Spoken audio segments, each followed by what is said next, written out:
This is an easy and fun bookmark tutorial.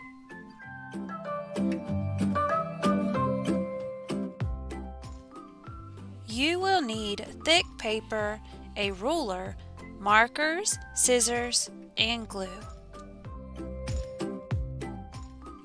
Using the ruler, draw 3 squares, sharing sides in one corner.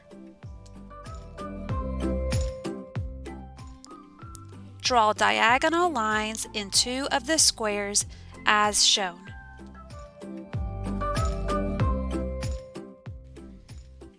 Cut out on the diagonal lines that form the shape of the letter M, and it will look like this.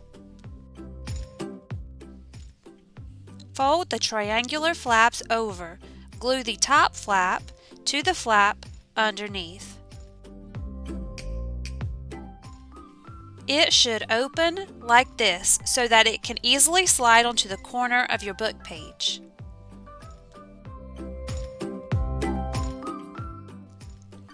Now have fun decorating your bookmarks however you wish. Be creative!